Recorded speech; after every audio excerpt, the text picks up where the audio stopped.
¿En cuál Jesús? Antes de iniciar esta meditación sobre la palabra de Dios, la pregunta podría parecernos fuera de contexto, especialmente cuando la hacemos ante un grupo de cristianos. Hola, mi nombre es Carlos Gardiras, soy pastor y director del Ministerio de Apologética e Investigación Cristiana MIAPIC. Con los años he visto la necesidad de hacer la pregunta ¿en cuál Jesús? Para saber dónde nos encontramos con relación a Jesús. El primer aspecto que vamos a analizar de este Jesús revelado en las Escrituras lo encontramos en Hebreos capítulo 12, versículo 2. Dice la Escritura: puestos los ojos en Jesús, el autor y consumador de la fe, quien por el gozo puesto delante de él soportó la cruz, menospreciando la vergüenza, y se ha sentado a la diestra del trono de Dios. La frase puestos los ojos en también puede ser traducida como mirando a Jesús. En el griego, la palabra traducida al español como autor es archegos, que significa realmente originador. Y la palabra consumador en el griego es teleiotes, es decir, perfector, una persona que completa o hace algo perfecto. También es un finalizador, terminador, definidor o perfeccionador, en este caso, de nuestra fe. Cristo es quien perfecciona o da perfección a la fe que ahora tenemos. No somos nosotros quienes afirmamos o quienes perfeccionaremos nuestra fe. Es Él quien lo hace. Afirmamos entonces que Jesús es tanto el originador como el perfeccionador de nuestra fe. Usted podrá escuchar a muchas personas hablar y afirmar de hecho que tienen fe. No, yo sí tengo fe en que, por ejemplo, este trabajo me va a salir. Tengo fe en que este negocio se me va a dar. E inclusive, no son necesariamente cristianos quienes afirman tener suficiente fe para hacer algo. Pero bíblicamente, realmente, el autor y el consumador de nuestra fe no somos nosotros, es Cristo. Solamente Él es el autor y el perfeccionador o consumador de nuestra fe. Pero mi pregunta permanece: ¿en cuál Jesús ha puesto usted su fe? Porque el poder tener la certeza, la seguridad en su corazón acerca de quién o en quién ha creído usted es muy importante. El de quién es de quién es la fe que dice usted tener. Porque si es, por ejemplo, en un Jesús hacedor de milagros, a lo mejor su fe está mal puesta. Para muchas personas, inclusive cristianos, Jesús es visto como una persona que llevó a cabo muchos milagros. En ese sentido, y aunque poco me gusta usar este término, Jesús es, por así decir, un milagrero. Y los que creen en los milagros de Jesús son también milagreros. Y es que recibir un milagro por parte de Jesús puede ser deseado aún por aquellos que no son cristianos. Es posible que algunas personas hayan llegado a la fe por haber recibido del Señor un milagro en sus vidas. Y eso está bien, porque finalmente el Señor es soberano y Él hace como Él desea, no como nosotros deseamos. Entonces, pero ¿es Jesús un maravilloso hacedor de milagros o va más allá de eso? Escuchemos lo que dice la Escritura en Mateo 11, versículos del 20 al 23. Jesús estaba muy disgustado con los pueblos donde había hecho la mayoría de sus milagros, porque la gente de esos lugares no había cambiado su forma de vivir, ni quería obedecer solo a Dios.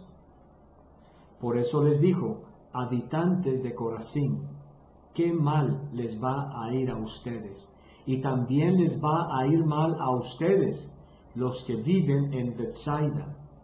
Si los milagros que se han hecho entre ustedes se hubieran hecho en las ciudades de Tiro y de Sidón, hace tiempo que los que allí viven habrían cambiado su manera de vivir. Se habrían vestido con ropas ásperas y se habrían echado ceniza en la cabeza para mostrar su arrepentimiento.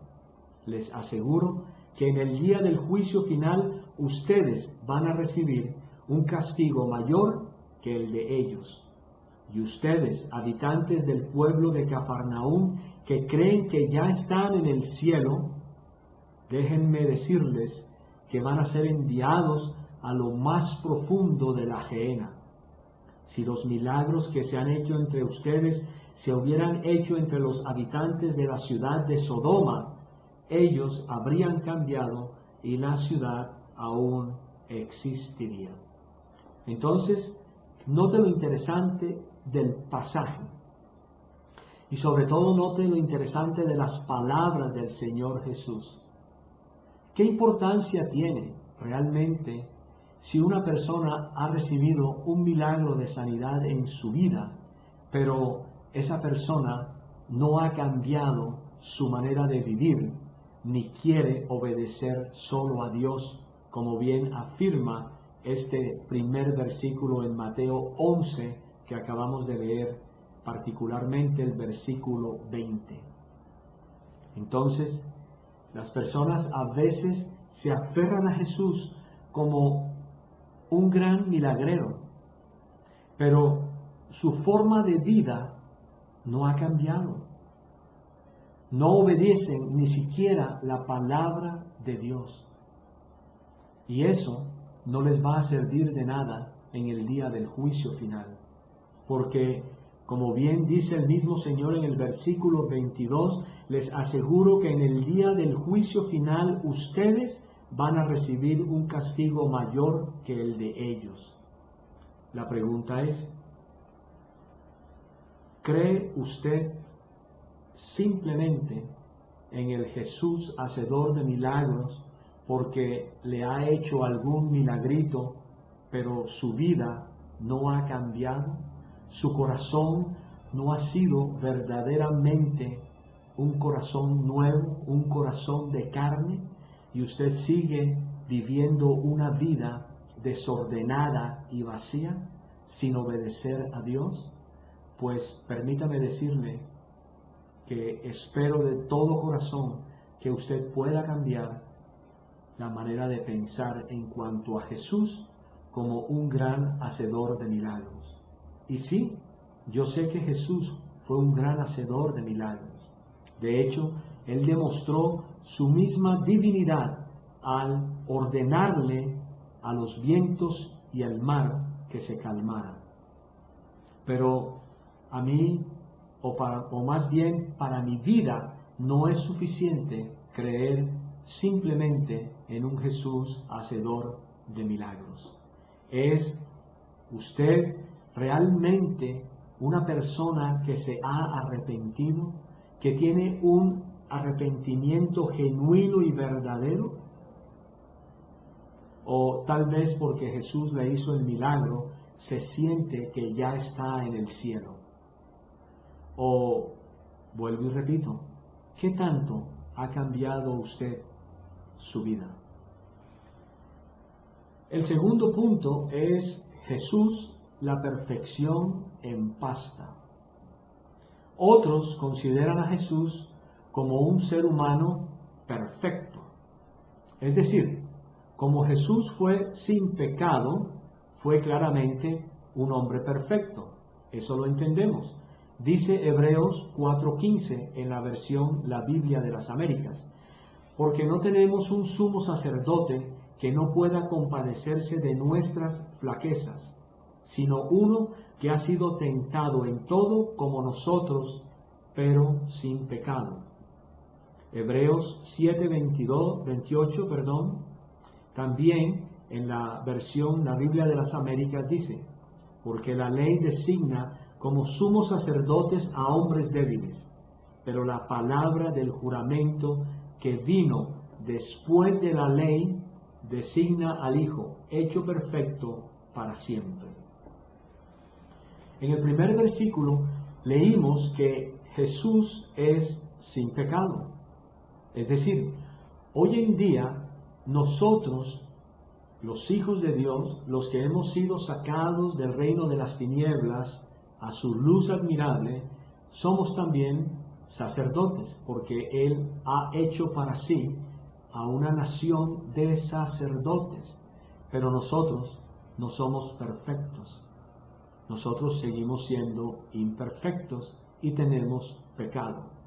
Por lo tanto, ningún hombre puede pedirle a otro hombre en una confesión de pecados que lo perdone, a menos que se haga dentro del contexto cristiano. Es decir, si yo he pecado contra mi hermano, yo voy y le pido perdón a mi hermano, habiéndole pedido perdón previamente a Dios, y mi hermano debe perdonar el pecado que cometí contra él, pero esto no lo hace a él como sacerdote delante de Dios. El segundo versículo, Hebreos 7:28, afirma que Él es hecho perfecto para siempre. Independientemente de dónde se haya sacado la idea de que Cristo es simplemente perfecto, sí existe ese pensamiento, aún en el pueblo cristiano, de que Jesús es, además de milagrero, perfecto. La pregunta que generalmente hago también en este aspecto de la perfección de Jesús es la siguiente. ¿Usted cree que Jesús cumplió la ley por ser simplemente un hombre perfecto? ¿O usted cree que Jesús cumplió la ley porque efectivamente fue el dador, es el legislador de esa misma ley? Bueno, usted puede responder más adelante. Jesús, nuestro abogado o mediador.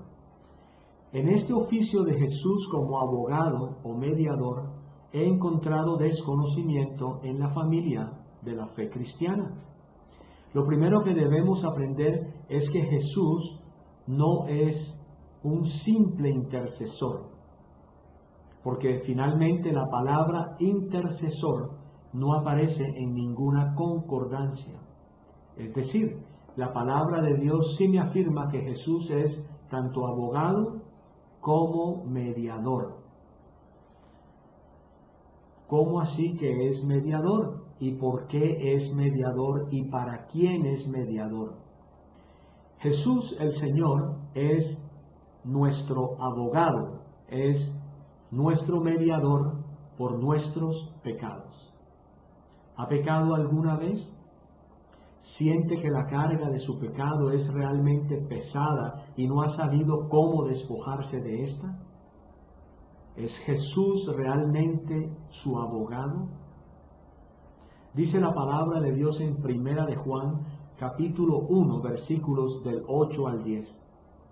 Y es importante entender, antes de leer este corto pasaje, que aquí el apóstol Juan no le está hablando a inconversos. le está hablando a personas creyentes. Dice la Escritura, si decimos que no tenemos pecado, nos engañamos a nosotros mismos y la verdad no está en nosotros. Si confesamos nuestros pecados, Él es fiel y justo para perdonar los pecados y para limpiarnos de toda maldad, es decir, injusticia. Si decimos que no hemos pecado, le hacemos a Él mentiroso y su palabra no está en nosotros. La palabra de Dios también más adelante en el pasaje de Primera de Juan capítulo 2 dice así: hijitos míos, os escribo estas cosas para que no pequéis. Y si alguno peca, abogado, es decir, paracletos, uno llamado al lado para ayudar, tenemos para con el Padre, a Jesucristo el justo. Él mismo es la propiciación, satisfacción por nuestros pecados, y no solo por los nuestros, sino también por los del mundo entero. Entonces, en este pasaje, particularmente de la epístola de Juan, la primera epístola, es el único lugar donde se menciona al Señor como abogado, como paracletos. ¿De qué manera es Jesús su mediador? ¿De qué manera Jesús media por usted? Vamos a ver. Primera a Timoteo, capítulo 2, versículo 5, dice la Escritura: solo hay un Dios y solo hay uno que puede ponernos en paz con Dios, Jesucristo el hombre. Muy bien, si nosotros leyéramos el contexto de Primera Timoteo, entenderíamos de que Jesús aquí está obrando como un mediador. Vamos un momentico a esa parte de Primera Timoteo en el capítulo 2. Aquí tengo, pues, obviamente, la concordancia electrónica que quiero revisar inmediatamente. Dice la Escritura en 1 Timoteo capítulo 2: exhorto ante todo, Reina Valera del 60, a que se hagan rogativas, oraciones, peticiones y acciones de gracias por todos los hombres, por los reyes y por todos los que están en eminencia, para que vivamos quieta y reposadamente en toda piedad y honestidad. Muy bien, aquí el Espíritu Santo, a través de la inspiración que le hace al apóstol Pablo, nos insta, nos exhorta a que hagamos rogativas, oraciones, peticiones y acciones de gracias por todos los hombres, pero por los vivos, no por los muertos. El versículo 3 dice que esto es bueno y agradable delante de Dios nuestro Salvador, es decir, delante de Dios nuestro Salvador, el cual quiere que todos los hombres sean salvos y vengan al conocimiento de la verdad. Y aquí el versículo 5 afirma: porque hay un solo Dios y un solo mediador entre Dios y los hombres, Jesucristo hombre, el cual se dio a sí mismo en rescate por todos, de lo cual se dio testimonio a su debido tiempo. Leyendo este contexto, indudablemente, ahora sí entendemos más claramente que Jesús es el único que obra ante el Padre Celestial por nosotros como mediador. Vamos a leer Hebreos 8:6 para ver qué nos dice también la palabra de Dios en este mensaje. Hebreos 8:6: pero ahora Él ha obtenido un ministerio tanto mejor, por cuanto es también el mediador de un mejor pacto, establecido sobre mejores promesas. Qué interesante.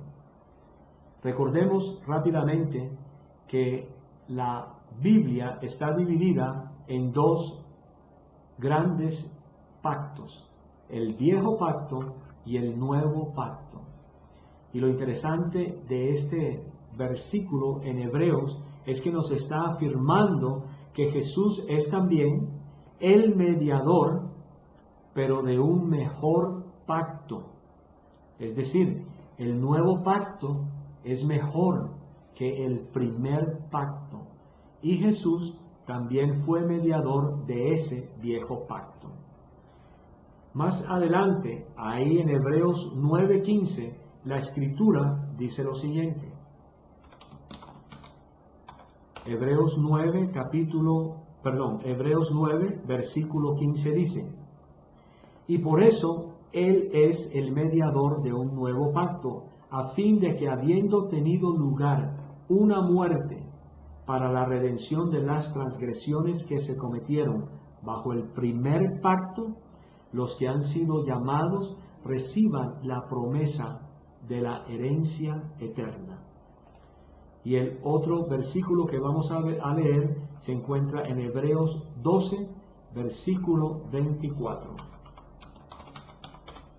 Dice así la Escritura: y a Jesús, el mediador del nuevo pacto, y a la sangre rociada, que habla mejor que la sangre de Abel. Para poder resumir hasta aquí, les voy a recordar lo siguiente. Jesús es nuestro hacedor de milagros, es la perfección, es abogado y mediador de un mejor pacto. Pero la pregunta que ahora quiero redireccionar es, para usted, ¿quién es Jesús? La respuesta a esta pregunta definiría realmente en cuál Jesús ha creído usted y en cuál Jesús ha puesto usted su confianza. Si usted cree que Jesús es simplemente un milagrero, eso no le va a ser suficiente para llegar a la salvación. Si usted cree que Jesús es un simple hombre perfecto que cumplió la ley de Dios, eso tampoco le va a ser suficiente a usted para llegar a la salvación. Si usted cree que Jesús es el hermano del diablo, tampoco le va a alcanzar para llegar a la salvación. Si usted cree que Jesús es simplemente un ángel que se encarnó en un hombre, tampoco le va a servir esa creencia para llegar a la salvación. ¿Sabe por qué? Porque es que usted no tiene al verdadero Jesús. Usted no tiene al autor y al consumador de la fe. Ese autor y consumador de la fe no es un hombre perfecto simplemente, no es tampoco un hacedor de milagros, y no es para nada una criatura o un ser creado como ángel que se vino a encarnar en un ser humano. Si Jesús, Dios mismo, no se hubiera encarnado en la persona de Jesús, nunca jamás nadie, ningún ángel aún encarnado, podría haber cumplido la ley, porque el único que la dio, el hacedor de la ley, como aparece descrita en las Escrituras y de acuerdo al viejo pacto, fue el Hijo de Dios, quien dio la ley juntamente, tanto con el Padre como con el Espíritu Santo. La importancia entonces de tener una fe puesta en el Jesús bíblico, en el Jesús correcto, es importante. La fe solo es tan buena como en la persona en quien está puesta esa fe. Si su fe, repito nuevamente, está solo puesta en el milagroso o en el Jesús milagrero, si Jesús es solo para usted un hombre perfecto y si no ha entendido que Él es su abogado y mediador de un mejor pacto, entonces, ¿quién es para usted realmente Jesús? Si usted ya ha pensado que me falta agregar que Jesús es de hecho Dios encarnado, va efectivamente por un buen camino.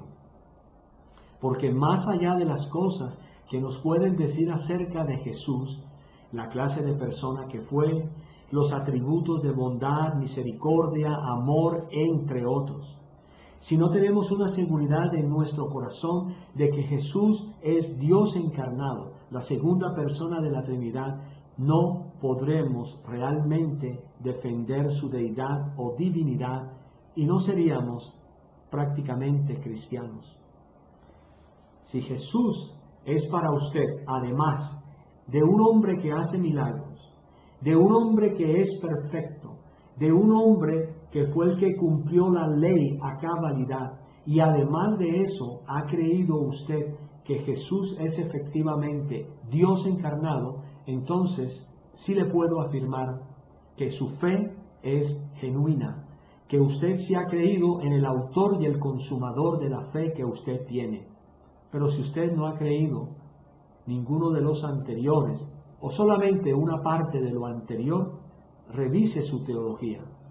Jesús es definitivamente Dios encarnado. Dice la Escritura en Isaías 43:10, vosotros sois mis testigos, declara el Señor, y mi siervo a quien he escogido, para que me conozcáis y creáis en mí y entendáis que yo soy. Antes de mí no fue formado otro Dios, ni después de mí lo habrá. Es decir, hay un solo Dios.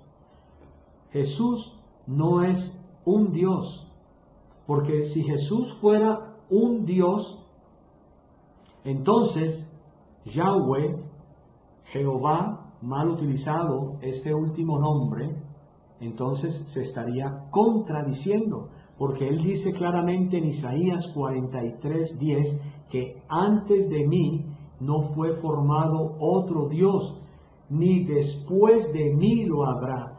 Es decir, no existe ningún Dios creado por Dios. Vamos a hacer un contraste entre lo que es el nuevo pacto y el viejo pacto. Jesús es Dios, Yahweh. Jesús es creador. Dice Juan 1:3, todas las cosas por Él, refiriéndose a Jesús, fueron hechas, y sin Él nada de lo que ha sido hecho fue hecho.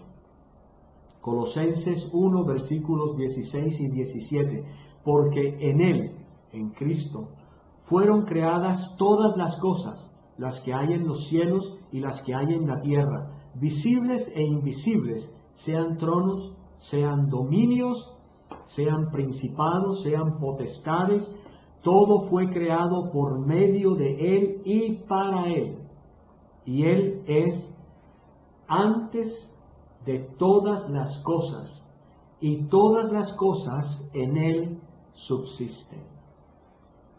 Antes de pasar a los versículos del Viejo Pacto, hay una pregunta que yo generalmente hago, y me gusta, porque la mayoría de las personas tristemente no saben responderla. Y es muy fácil. Dice el pasaje de Colosenses que en Él, en Cristo, fueron creadas todas las cosas. Entonces, si la preposición en significa que efectivamente en Cristo fueron creadas todas las cosas, ¿podría ser Jesús un Dios? ¿Podría ser Jesús un ángel? A ver, piénselo.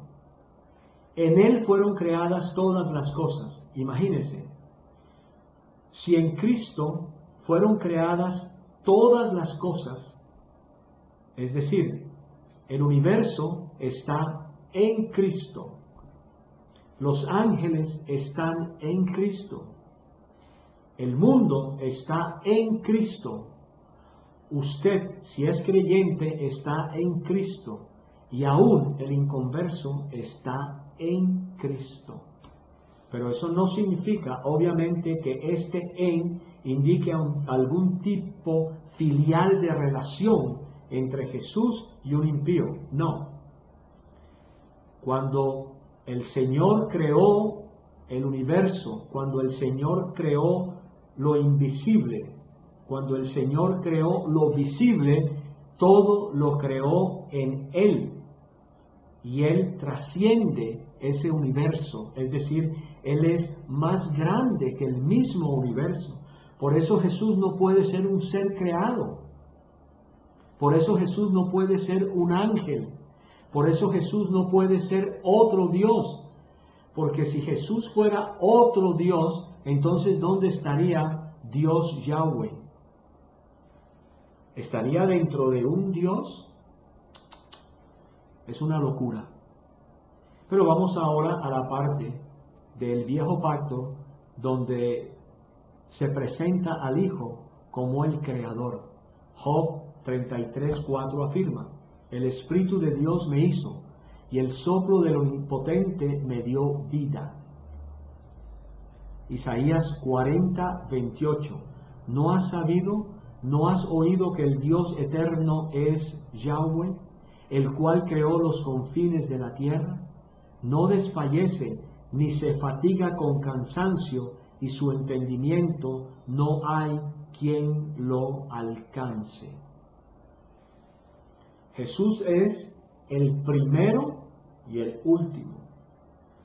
Apocalipsis 1:17: cuando le vi, caí como muerto a sus pies, y él puso su diestra sobre mí, diciéndome: no temas, yo soy el primero y el último.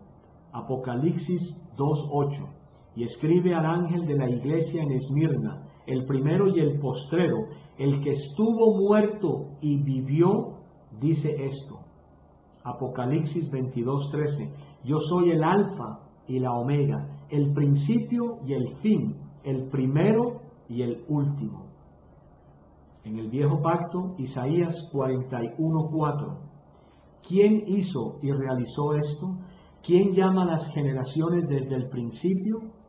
Yo, Yahweh, el primero, y yo mismo con los postreros. Isaías 44:6: así dice Yahweh, Rey de Israel y su Redentor, Yahweh de los ejércitos: yo soy el primero y yo soy el postrero, y fuera de mí no hay Dios.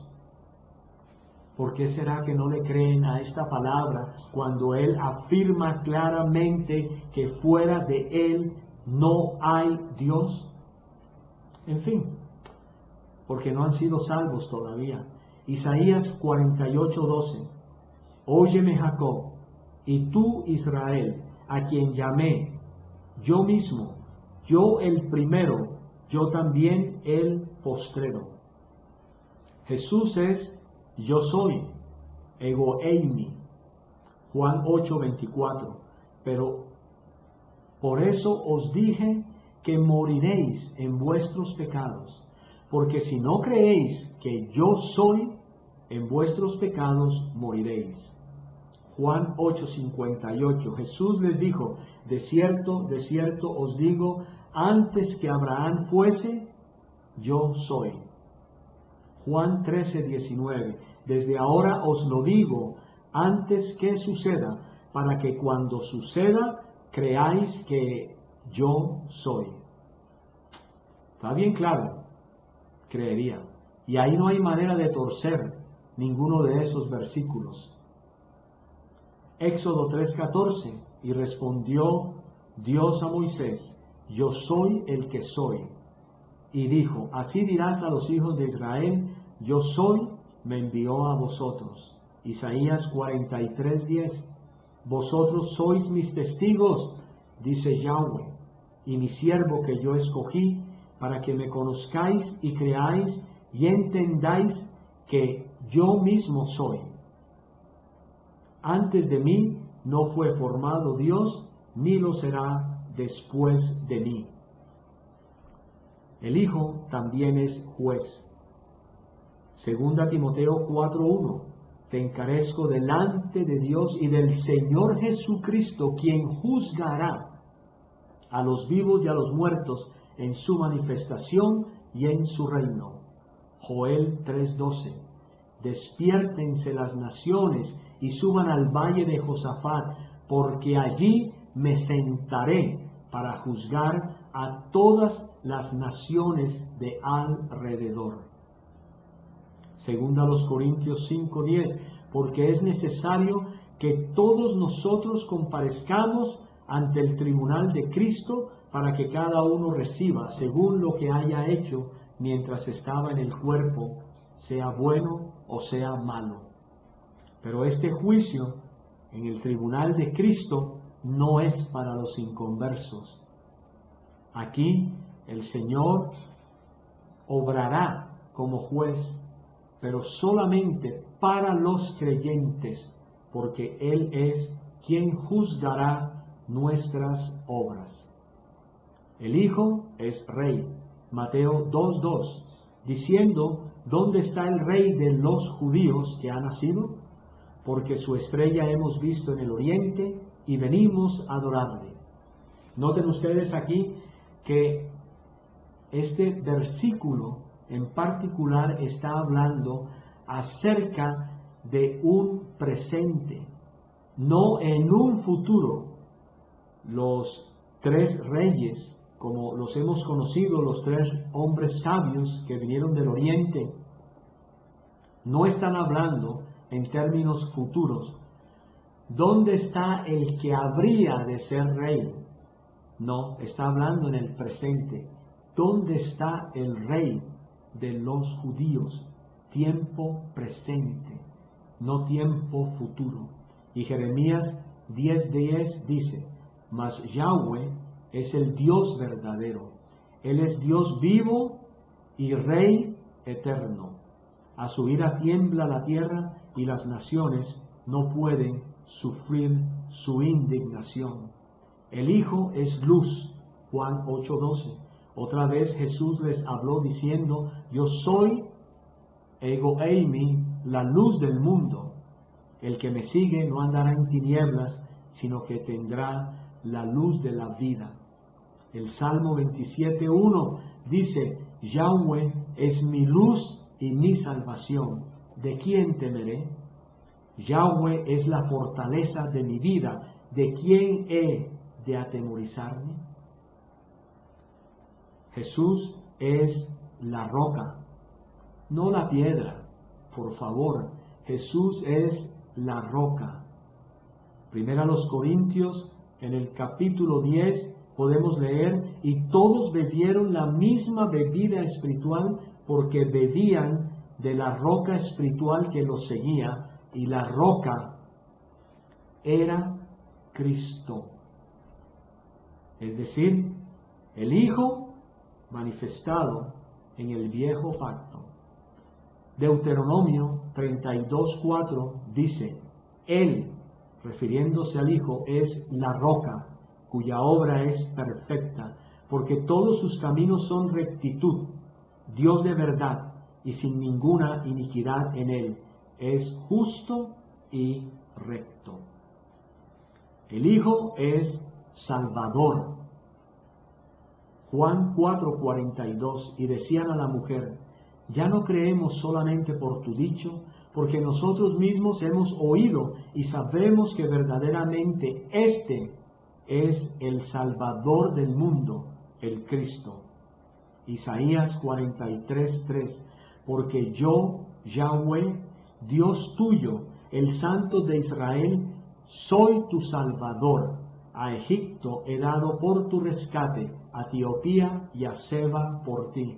Isaías 45:21, y no hay Dios más que yo, Dios justo y salvador, ninguno otro fuera de mí. Y finalmente, el Hijo, Jesús, es pastor. Juan 10:11, yo soy, ego eimi, el buen pastor. El buen pastor su vida da por las ovejas. Hebreos 13:20, y el Dios de paz que resucitó de los muertos a nuestro Señor Jesucristo, el gran pastor de las ovejas por la sangre del pacto eterno. Y el Salmo 23:1 afirma: Yahweh es mi pastor, nada me faltará. Isaías 40:11: como pastor apacentará su rebaño, en su brazo llevará los corderos y en su seno los llevará, pastoreará suavemente a las recién paridas. Pregunto finalmente, ¿en cuál Jesús? ¿En cuál Jesús ha creído usted? ¿Ha creído usted simplemente en un Jesús milagroso, milagrero? ¿Ha creído usted simplemente en un Jesús perfecto, bondadoso, amoroso?